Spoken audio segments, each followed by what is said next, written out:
예, 하루를 잘 마치고 이 외국 땅에 이제 밤하늘을 바라보면서 잠자리에 들 때 옛날 생각들이 가끔씩 이렇게 떠오를 때가 있습니다.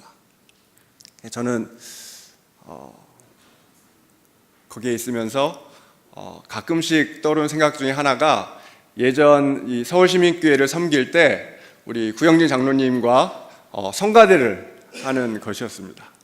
할 때는 뭐 힘들 때도 있고 좀 그랬는데 그 기억들이 아주 정말 좋은 기억으로 제게 남아있고, 막 안 되는 곡을 가지고 막 애를 쓰고 또 그것을 또 공연하고 발표하고 그랬던 기억들을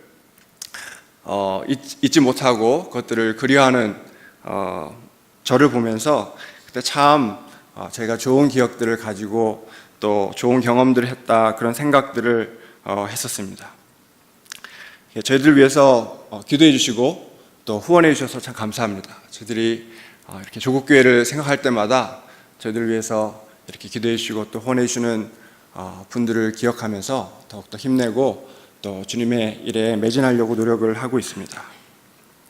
많은 선교사님들이 이제 본인이 선택한 민족을 대상으로 사역하고 또 선교 보고를 할 때 가지는 관심 중에 하나가 자기가 섬기는 민족이 성경에 등장하는가, 뭐 이런 겁니다. 그래서 혹시라도 비슷한 내용의 구절들이 또 민족들이 성경에 나오면 꼭 선교 보고를 할 때 그 교회 앞에서 말씀을 하시는 것을 저도 들은 적이 있습니다.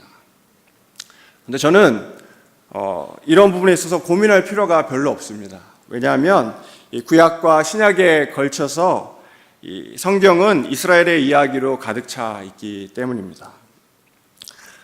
그래서 오늘 저의 질문은 이 과거의 유대인과 더불어서 일하셨던 하나님이 현재 이스라엘을 어떻게 생각하시고 또 우리는 왜 이스라엘의 구원과 회복을 위해서 기도해야 되는지, 이런 질문들을 여러분들하고 한번 나눠보기를 소망합니다.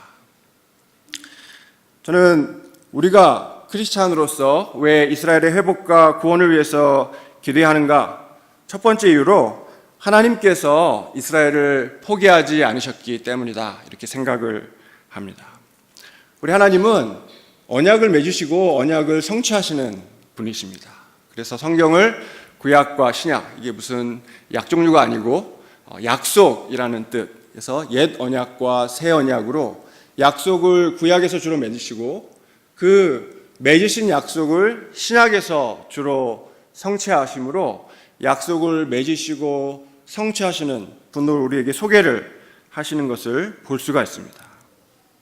성경에 여러 가지 언약들이 있지만 주요 언약들을 살펴보면 아브라함의 언약, 모세의 언약, 다윗의 언약, 그리고 우리가 예수 그리스도로 말미암아 맺은 이 새 언약들을 성경에서 발견을 할 수가 있습니다. 이런 언약들을 하나님께서 어떻게 성취하고 계시는지 간략히 살펴보면, 먼저 아브라함의 언약은 땅과 또 자손과 복, 이러한 어떤 요소들로 있는데, 이 약속은 무조건적인 언약인 것을 창세기 15장 17절은 우리에게 이야기를 하고 있습니다. 그래서 기록하기를 해가 져서 어두울 때 연기나는 화로가 보이며 타는 횃불이 쪼갠 고기 사이로 지나더라. 그 당시 그 고대 팔레스타인 지역의 이 관습은 강자와 약자가 언약을 맺으면서 고기를 쪼개놓고 약자가 그 쪼갠 고기 사이를 지나면서 만약 내가 당신과 언약을 맺는데 이 언약을 깨트린다면 이렇게 쪼갠 고기처럼 될 것이다. 어떤 그러한 이 관습을 가지고 있었는데, 창세기 15장에서 아브라함과 하나님께서 언약을 맺을 때 하나님 당신이 스스로 그 쪼갠 고기 사이를 지나심으로 하나님 당신이 이 언약의 보증자요 또 성취자일 것을 우리에게 이야기하고 있는 것을 볼 수가 있습니다. 또한 우리가 신약을 통해 살펴보면 하나님은 이 아브라함의 언약 중 이스라엘이 모든 민족의 복의 이 통로가 될 것이라는 세 번째 언약의 요소를 통해서 새 언약을 성취하시는 것을 봅니다. 이러한 것을 볼 때 땅과 자손과 관련한 아브라함의 다른 두 언약의 요소도 하나님께서 앞으로 성취하실 것을 우리가 기대할 수가 있습니다. 그리고 하나님은 예수님께서 단번에 그리고 영원히 우리에게 우리의 죄를 위한 희생 제물이 되심으로, 속제물이 되심으로 모세의 언약을 또한 성취하셨습니다. 이 언약 전에는 이스라엘 백성이 1년에 한 번씩 이 대속제일 날 어린 양을 염소를 잡아서 이 대제사장이 지성소에 들어감으로 말미암아 1년의 죄를 용서받는 일들을 반복해야 했었는데, 우리 예수님께서 단번에 영원히 이 속죄물이 되심으로 말미암아 모세의 언약을 성취하신 것을 볼 수가 있습니다. 또 하나님은 메시아 되신 예수님께서 다윗의 혈통으로 따라서 태어나심으로 다윗의 언약을 또한 성취하신 것을 볼 수가 있습니다. 그래서 마태복음과 누가복음의 가장 앞부분에 예수님의 족보를 우리에게 소개하므로 예수님이 정말 다윗의 혈통으로 태어나 이 다윗의 언약을 성취하시는 분이시라는 것을 우리에게 보여주는 것을 성경을 통해 확인을 합니다. 그러므로 우리가 지금 누리고 있는 이 새 언약은 아브라함과 모색과 다윗의 언약의 성취의 연장선상에 있는 것을 우리가 발견합니다. 그런데 오늘 읽은 본문 예레미야 31장에 따르면 이 새 언약 역시 먼저 이스라엘과 맺는 것을 우리가 확인합니다. 그래서 31장 31절은 기록하기를 여호와의 말씀이니라, 보라 날이 이르니니 내가 이스라엘 집과 유다 집에 새 언약을 맺으리라. 이렇게 언약, 심지어 새 언약에 있어서 유대인들이 1차적 수혜자가 되는 원리는 복음 전파를 위해서 지자들을 보내며 당부하시는 예수님에게서도 우리가 찾아볼 수가 있습니다. 우리 다 같이 한번 마태복음 10장 5절에서 6절을 한번 찾아서 다 같이 읽어보도록 이렇게 하겠습니다. 마태복음 10장 5절 6절입니다.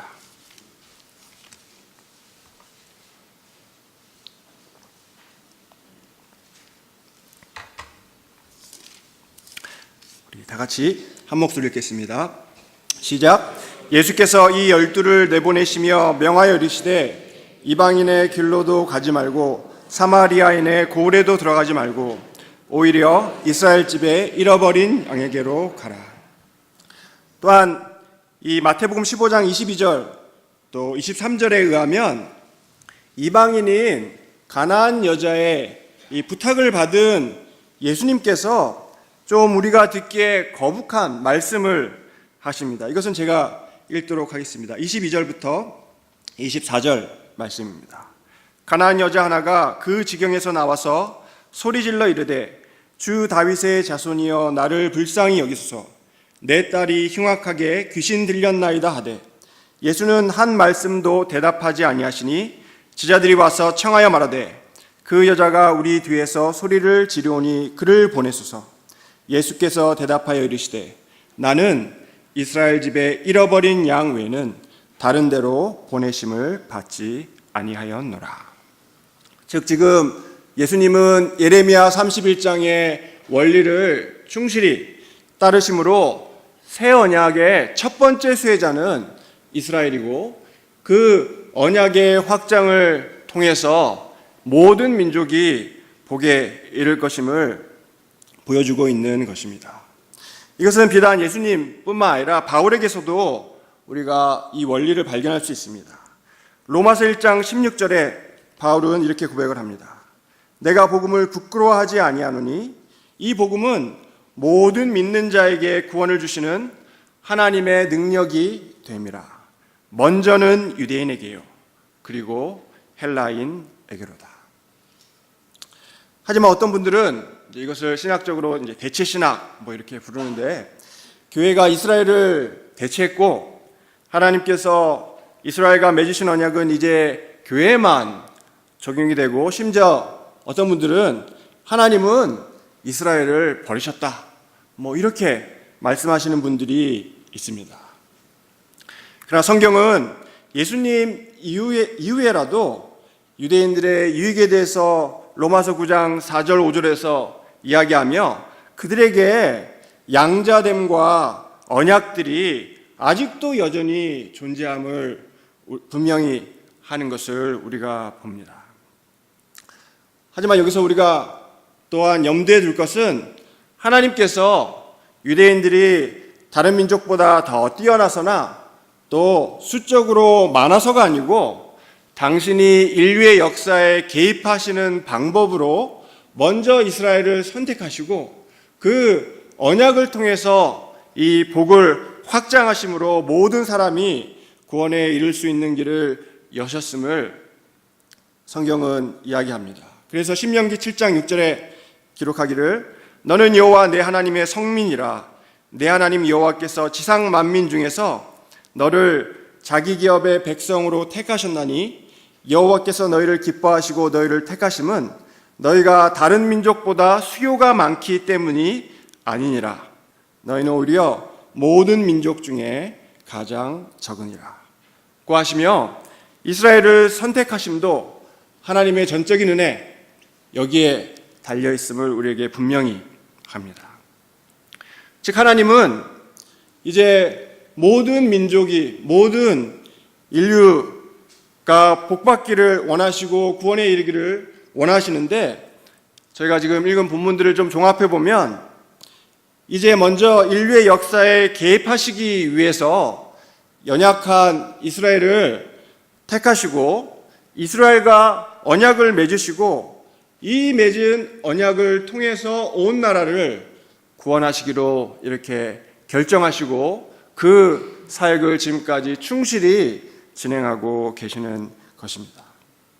그러므로 사실 적지 않은 신학자들이 주장하듯 이방인 성도들이 이스라엘을 대체하거나 하나님께서 이스라엘을 버리신 것이 아니고 하나님께서 이스라엘과 맺은 언약이 이방인에까지 확장됨으로 그리고 다른 민족들이 그 언약에 동참함으로 바로 우리가 하나님의 백성이 되는 원리인 것입니다. 두 번째로 우리가 이스라엘의 회복과 구원을 위해서 기도해야 되는 이유는 아이러니하게도 성경은 이들의 넘어짐으로 우리 이방인들이 복음에 들어오게 됐다고 기록을 하고 있습니다.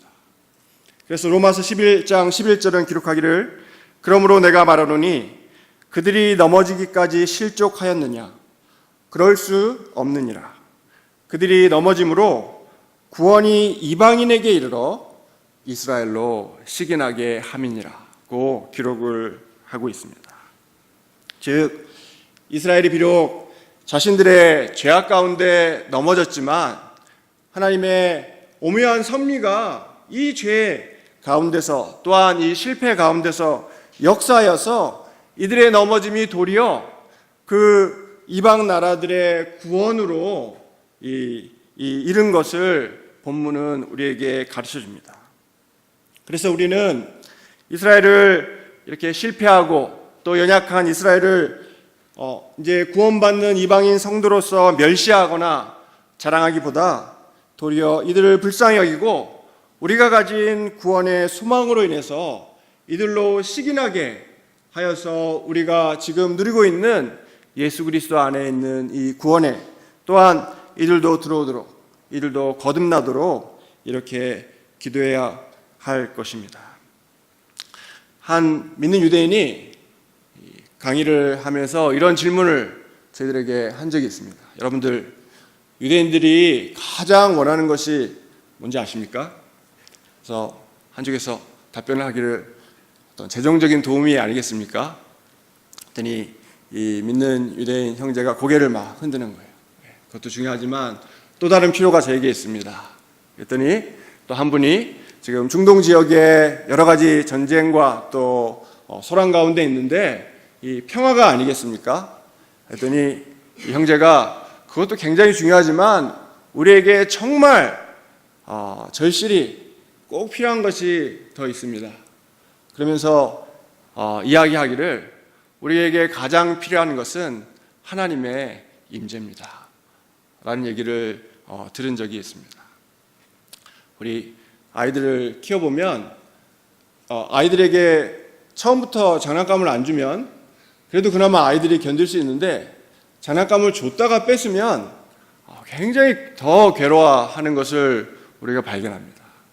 우리 유대인들에게는 그 성막에 또한 성전에 임했던 하나님의 임재가 있었습니다. 하지만 예수 그리스도를 부인함으로 말미암아 그 임재를 지금 빼앗긴 그러한 상태 가운데 있습니다. 저는 지역교회 한 교회마다 저희가 참 교회를 존중하고 사랑하고 또 교회를 위해서 기도해야 된다고 믿는데, 그것은 바로 예수님의 약속처럼 두세 사람이 예수님의 이름으로 모인 곳에 하나님의 임재가 있기 때문입니다. 우리가 너무 자연스럽게 또 너무 당연한 듯이 누리고 있는 예수 그리스도로 말미암은 하나님의 임재를 유대인들은 예수 그리스도를 부인함으로 말미암아 전혀 누리지 못하는 상황 가운데 있습니다. 이들로 우리가 더욱더 성령 충만하고 더욱더 감사하고 우리 가운데 예수 그리스도의 이름을 높임으로 말미암아 이들로 시기나게 하는 것이, 또 이들의 구원을 위해서 기도하는 것이 바로 이방인들의 사명 중에 하나라고 저는 생각합니다. 더불어 이들이 예수님을 메시아로 영접하게 될 때 세상은 그로 말미암아 더 풍성하게 될 것을 또한 말씀은 우리에게 이야기를 하고 있습니다. 그래서 로마서 11장 12절에서 기록하기를 그들의 넘어짐이 세상의 풍성함이 되며 그들의 실패가 이방인의 풍성함이 되거든 하물며 그들의 충만함이리요 하면서 이들의 넘어짐이 우리에게 복이 되었는데 이들의 성공이, 이들의 참 이 충만함이 이방인들에게 더욱더 도움이 될 것을 이 본문은 우리에게 이야기를 하고 있습니다. 마지막으로 우리가 이스라엘을 위해서 그들의 회복과 구원을 위해서 기도되는 이유는 하나님께서 이들을 여전히 사랑하시고 또한 회복을 약속하셨기 때문입니다. 우리가 예수님을 믿으면 가장 좋은 것이 바로 이제 하나님께서 우리의 과거와 현재와 미래의 죄를 용서하심으로 마지막에 우리를 결탄코 구원하실 것이기 때문입니다. 마찬가지로 하나님께서 이스라엘과 언약을 맺으셨기 때문에 또한 성경은 회복을 약속하고 계십니다. 즉 이들에게는 지금 언약의 일부분의 성취를 넘어서 온전한 성취가 기다리고 있음을 말씀은 우리에게 확증합니다.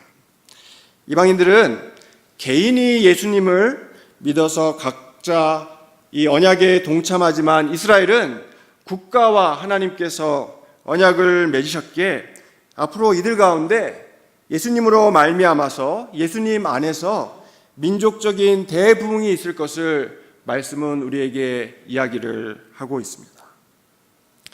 그래서 하나님은 로마서 11장 2절에서 당신의 백성을 버리지 아니하셨고 또 예레미야 31장 35절에서 해와 달과 별들이 파여지지 않는 한 이스라엘은 하나님의 선택받은 나라로 남을 것이고 또한 하늘과 땅의 기초를 우리가 측량하지 못하는 한 이스라엘을 버리지 않겠다고 말씀하십니다. 우리 한국에 오면 정말 한국이 외국 못지않게 자연 환경이 좋다는 것을 아주 쉽게 깨달을 수가 있습니다. 제가 사실 지난주에 이제 거제도로 고속버스를 타고 아내와 내려갔었는데 이 고속버스를 타고 가는 길만 보더라도 정말 이 아름다운 조국을 누릴 수가 있었습니다. 그런데 우리가 이 하늘에 해와 달과 별들이 여전히 매일마다 뜨고 질 때마다 또한 예레미야 31장 말씀을 기억하면서 하나님께서 이스라엘을 결탄코 버리지 않으실 것을 우리도 또한 확증할 수가 있습니다.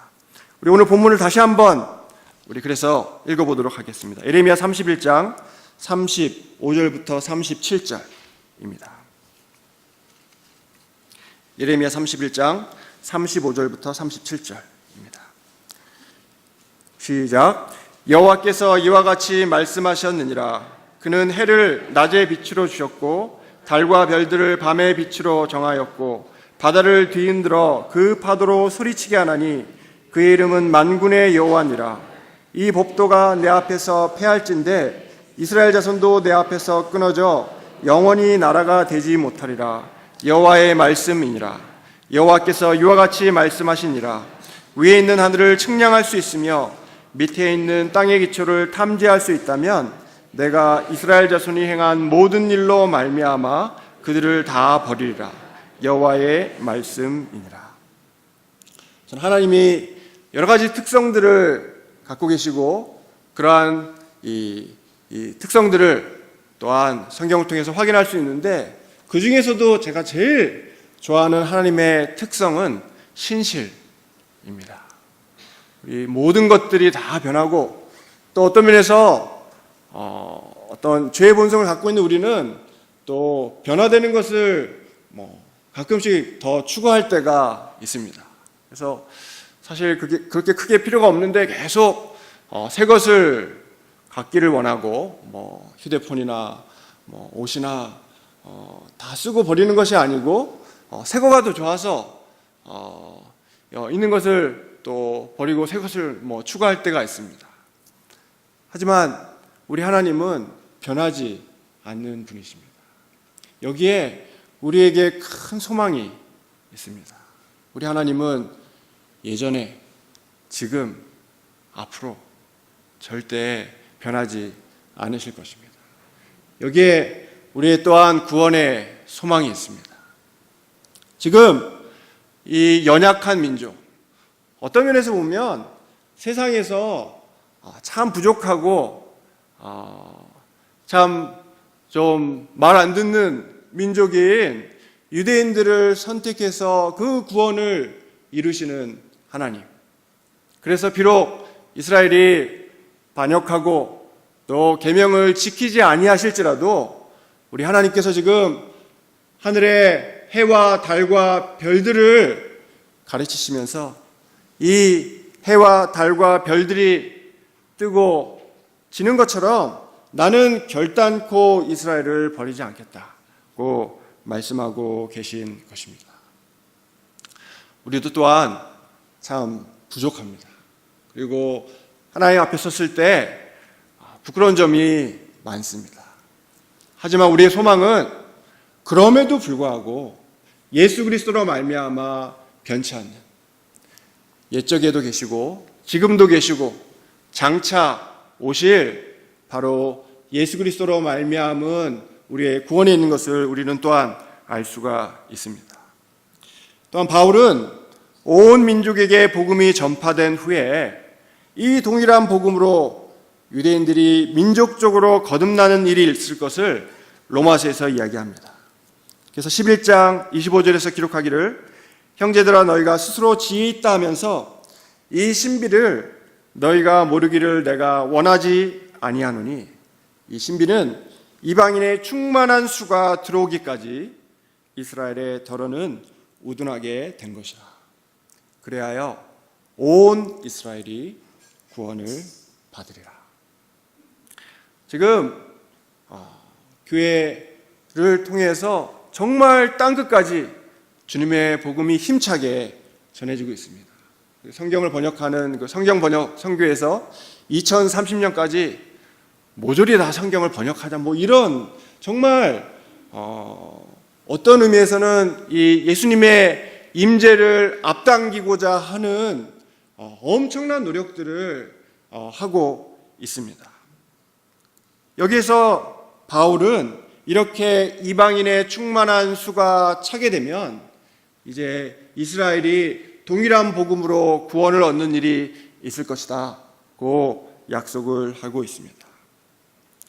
그래서 유대인들은 자신들이 찌른 예수님께서 이 자신들이 그토록 참 미워하고 또 입에 이름을 담기조차 거부하는 이 예수님께서 자신들이 몇천 년을 그토록 고대하고 기대하던 메시아심을 깨달아서 민망하고 또한 기뻐서 통곡하듯 이 메시아 되신 예수님을 영접하는 일이 있을 것을 성경은 우리에게 보여주고 있습니다. 그래서 스가랴 12장 10절에 이야기하기를 내가 다윗의 집과 예루살렘 주민에게 은총과 간구하는 심령을 부어주리니 그들이 그 찌른 바 그를 바라보고 그를 위하여 애통하기를 독자를 위하여 애통하듯 하며 그를 위하여 통곡하기를 장자를 위하여 통곡하듯 하리로다. 저는 이것이 신약에 없고 구약에 있는 사실이 너무 감사합니다. 왜냐하면 우리 유대인들은 구약을 다 믿거든요.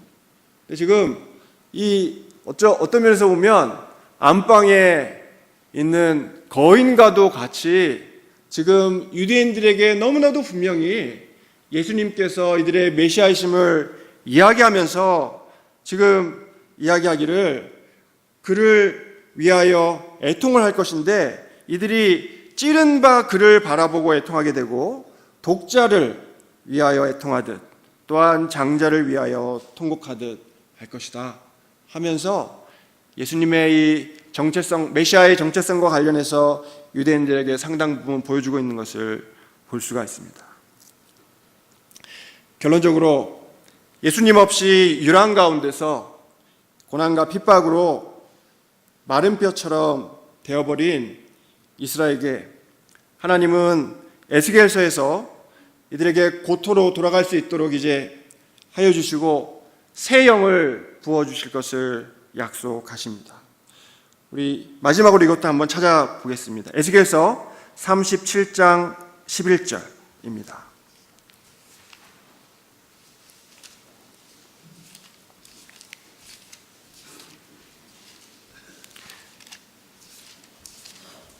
에스겔서 37장 11절부터 14절입니다.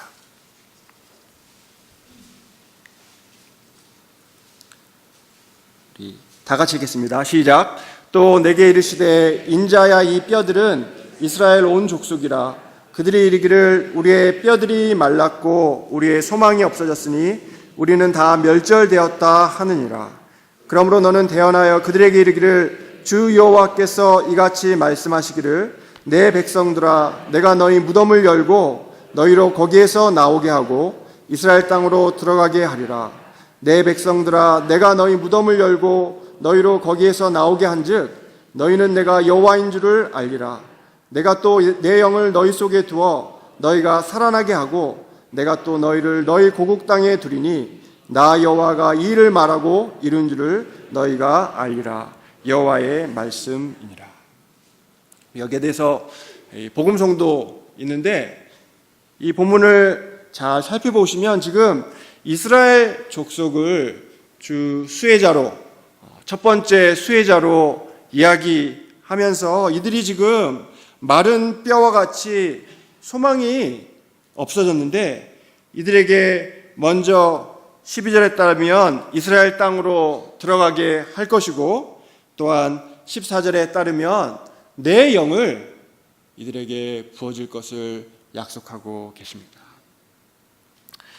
하나님께서 인류에 개입하시는 방식으로 이스라엘을 선택하시고 언약을 맺으시고 그 언약에 동참하여 우리가 구원 얻고 같은 자녀가 되어서 그 혜택을 지금 마음껏 넉넉히 누리는 이방 성도들은 이렇게 하나님의 원래 백성인 이스라엘의 회복과 구원을 위해서 기도하고 복음을 전해야 할 당연한 책임이 있다고 저는 믿습니다.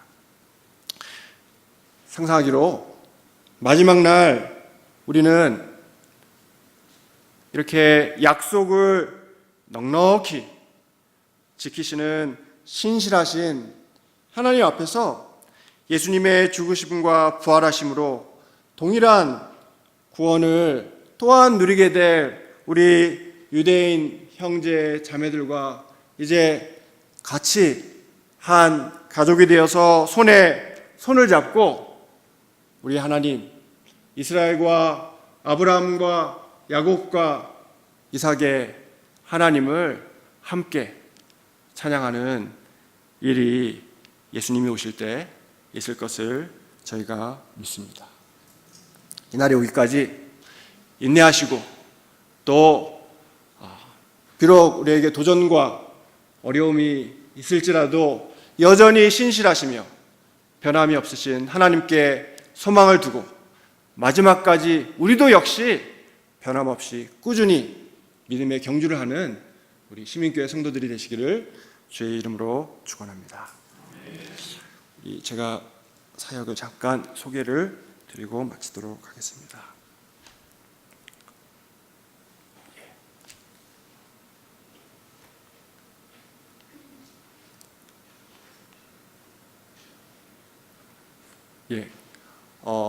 전 세계적으로 1,300만 정도 유대인들이 살고 있습니다. 가장 많이 살고 있는 나라는 이스라엘과 미국이고, 그 다음으로 이제 유럽 쪽에 프랑스, 그 다음에 이제 영국에 한 30만 명 정도 유대인들이 분포하고 있습니다. 믿는 유대인들 이 현황을 보면 저기 보시면 1948년에 믿는 유대인이 딱 12명이었습니다. 그래서 그 당시만 하더라도 자기들끼리 다 예수님을 믿는 유대인이면 서로 얼굴도 다 알고 다 그런 분위기였다고 이렇게 합니다. 근데 그 숫자가 물론 숫자상으로는 아직 비록 적지만 이 퍼센티지 상으로는 굉장히 급진적으로 지금 숫자가 늘어나는 것을 볼 수가 있습니다. 그래서 이스라엘 내에만 2011년에 믿는 유대인이 약 2만 명, 교회가 150여 개 정도 되는 것을 볼 수가 있습니다. 저희 사역은 먼저 전도하는 것입니다. 유대인들로 하여금 예수님의 이슈가 피하지 못하는 이슈가 되게 하라, 이런 좀 모토를 가지고 어쨌든 열심히 전도하고 있습니다. 그래서 저희 그 유대인 집중 분포 지역인 5개 지역을 중심으로 일주일에 2번에서 3번 정도 이렇게 전도를 하고 있습니다. 우리 서울시민교회도 열심히 전도를 하시는 모습을 보면서 저도 도전받고 또 저도 또 도전을 드릴 수 있도록 그렇게 하고 있습니다. 그 다음에 그 유대인 밀집 지역에 위치한 교회 사역이 또 저희들에게 중요한 사역 중에 하나입니다. 교회 이름이 브리치 크리스천 펠로십인데 요 교회 주변으로 회당과 이 기독교에 치면 신학교, 그러니까 랍비들을 키우는 예시바, 유대인 관련 기관 등이 이렇게 산재해 있는 약 15만 명에서 20만 명의 유대인들이 살고 있는 그러한 지역인데, 거기 거의 중심부에 이 자그마한 교회가 100년이 넘은 역사를 가지고 지금까지 버티고 있습니다. 제가 사역을 시작할 때만 하더라도 5분에서 한 10분 정도 앉아 있었는데 지금은 한 100명에서 한 120명. 저희 건물은 120명 이상 수용이 불가능합니다. 그래서 지금 제가 이제 도전하기를 우리도 분리개척하자. 우리 오늘 제가 권 목사님께서 우리 시민교회 구경 가자 해가지고 다녀왔거든요. 그래서 저희도 그런 얘기들을 하고 있습니다. 그리고 저희 아내는 유대인 초등학교에서 사역을 이렇게 하고 있습니다. 그래서 이 전도를 아까 말씀드린 것처럼 이 예수님을 피할 수 없는 이 이슈로 하자, 이런 모토로 이제 길거리에 책상을 갖다 놓고 이 책자를 이렇게 지내놓고 주로 유대인들이 관심을 가질 만한 전도지를 나눠주면서 전도하고 있습니다. 그리고 이게 이제 유대인 지역이다 보니까 이제 한국 분들이 오시면 꼭 하시려고 하는 게 찬양, 공연 이런 건데 이제 그런 것보다는 좀 개인 접촉 위주로 이렇게 하고 있고, 저희 교회는 유대인과 이방인이 한 몸이 돼서 한 세 사람이 되는 그러한 어떤 좀 컨셉을 가지고 있으면서 이 전도한 유대인들을 교회 안에서 이렇게 양육하려고 이렇게 노력을 하고 있고, 저희 안에는 이제 학생, 학부모, 동료들이 대부분 유대인들인데 이들과의 접촉으로 이 기독교에 대한 오해를 풀고 또 이들과의 이 벽을 좀 허물려고 이렇게 노력을 하고 있습니다. 저희 그 유대인 학교가 참 특이하게 이방인 보조 교사를 이렇게 채용을 한 셈이거든요. 근데 이제 이 영국 법상 이제 유대인들만 채용하면 이 형평성 원리에 따라서 이렇게 이방인들을 한두 명 보여주기 위해서라도 이렇게 뽑습니다. 그래서 이제 저희 아내가 이제 취직이 된 건데, 그 학교 안에 다 저희 아내가 크리스찬이고 또 이방인인 것을 잘 알아서 물론 이렇게 직접 적극적으로 전도할 기회는 많지 않지만 저에게 또 물어보고 또 여러 가지 상황 가운데 또한 말씀을 전하기 위해 이렇게 애를 쓰고 있습니다. 사역의 열매를 보시면 이 유대인들이 전도를 지금 한 14년 정도 하고 있는데, 유대인들의 복음에 대한 지속적인 노출이 있고 또 신선하고 다양한 주제로 접근하려고 노력을 하고, 사실 개종은 지금 유대인들도 있지만 또한 이방인들 가운데서도 많이 이렇게 일어나고 있습니다. 복음을 물론 제가 유대인에게 전하도록 그렇게 부르심을 받았지만 길에 서면 뭐 유대인 아니고 또 다른 사람들도 많이 지나가거든요. 그래서 복음을 다 전해야죠. 그래서 사실 저희가 오기 직전에 이 이란 형제 한 사람이 예수님을 믿겠다고 해서 양육을 하고 세례를 주고 이렇게 왔습니다. 또 저희 교회는 믿는 유대인들과 유대인들을 사랑하는 믿는 이방인들과의 이 조화를 중심으로 말씀과 또 보수 신학을 고수하려고 노력합니다. 저는 심익교회 피오가 참 마음에 들거든요. 말씀과 기도.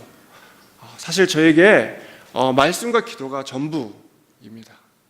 여기 이것을 자꾸 붙들어야지 교회에 소망이 있다고 저는 믿는데, 저희 교회도 역시 정말 기도는 좀 약한데 말씀은 어쨌든 붙들려고 이렇게 노력을 하고 있습니다.